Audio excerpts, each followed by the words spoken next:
I understand you have a lot of videos of your yoga practice as well as your breathing exercises on lineofwisdom.org and on your blog.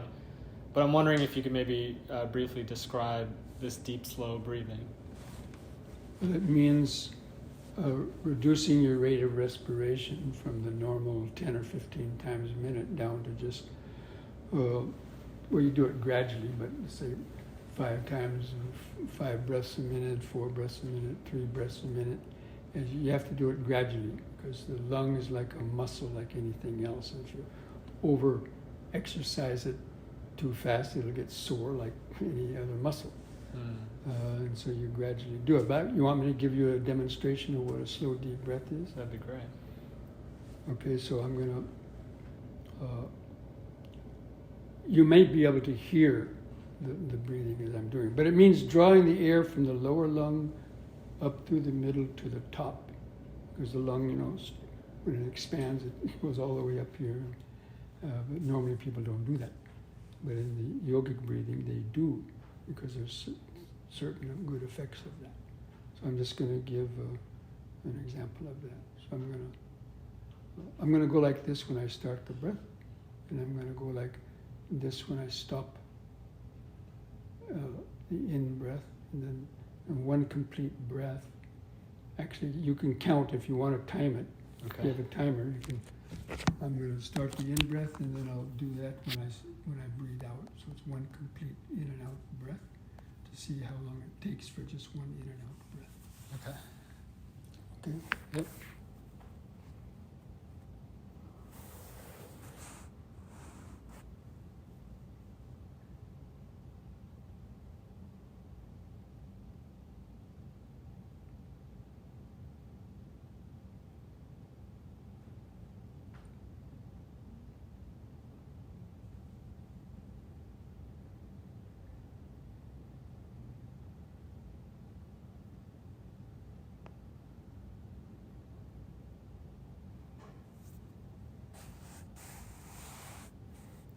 So that was about 32 seconds. So that was 2 breaths a minute. That's real slow, but that's not that difficult to do. But even if, I'll give you an example of, maybe 4 breaths a minute. Okay. You can time it again? Oh, sure. Okay, I'll begin.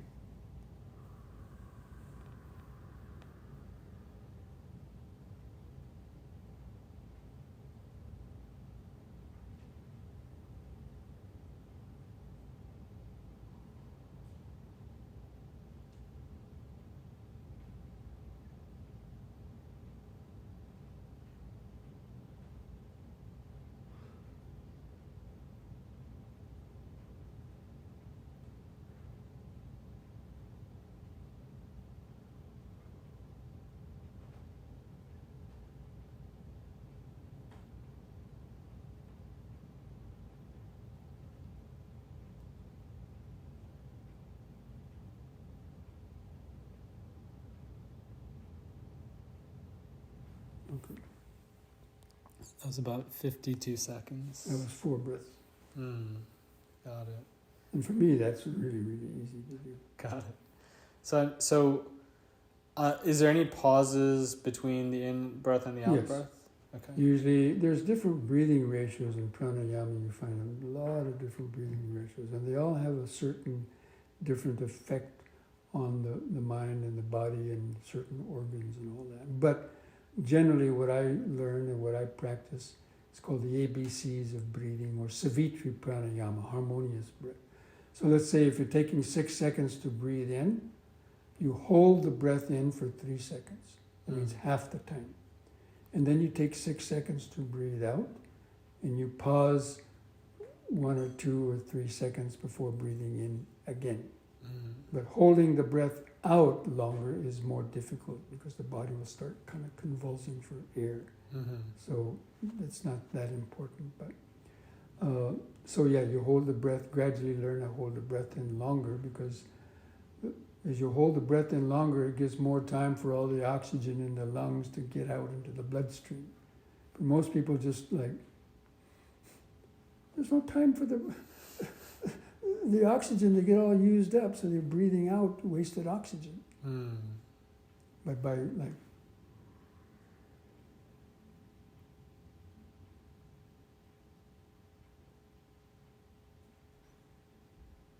feels so nice when you're holding in the breath, and you can't think while you're doing that because it's such a powerful, pleasant sensation.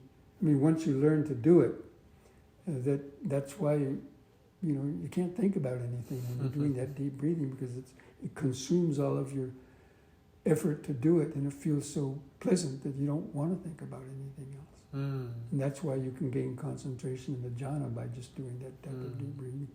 Now, Buddhist monks will argue with me and say, no, but they don't have the experience, and so they just, that's what Sri Lankan monks equate yoga with Hinduism. Right. And so they think it shouldn't be practiced. Right. I've come across that myself. So it's interesting. And you talk about the pleasure of that, like the joy. I can sense that you can just get into that pleasure. In the beginning, if it feels kind of like contrived and sort of effortful, I'm assuming... Well, it will be in the beginning, because just like anything, if you pick up a heavy dumbbell, you're going to think that's contrived and you can't do it either. Right. Anything new that you learn. Sure. Tie your shoelaces. Sure. Play an instrument.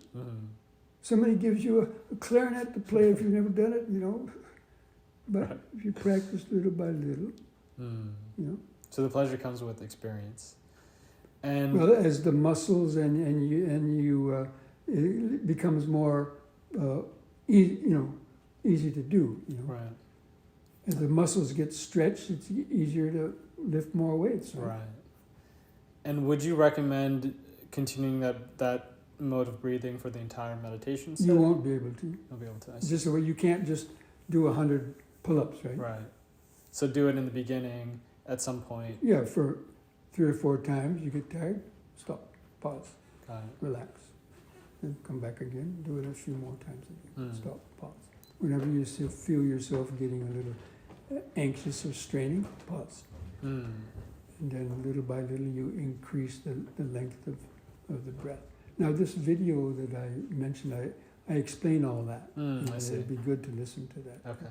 And I teach people about breathing into each of the 3 sections, separately and then combining it. Got it. Awesome. I'm definitely going to check that out. Last question on this before I move on. Would you recommend using that breath throughout daily activities? No. But pausing whenever you think about it and taking 1 or 2 deep breaths, especially when you feel yourself getting a little anxious or moving a little bit too quickly, just pause and then.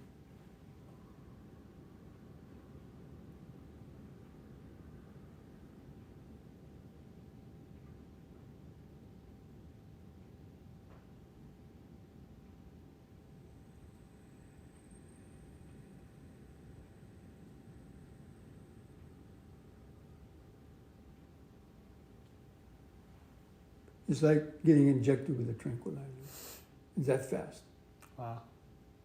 Amazing. Well, thank you very much, Bhante. This has been a joy. We're going to move on to the next sort of section here, which will be the chant.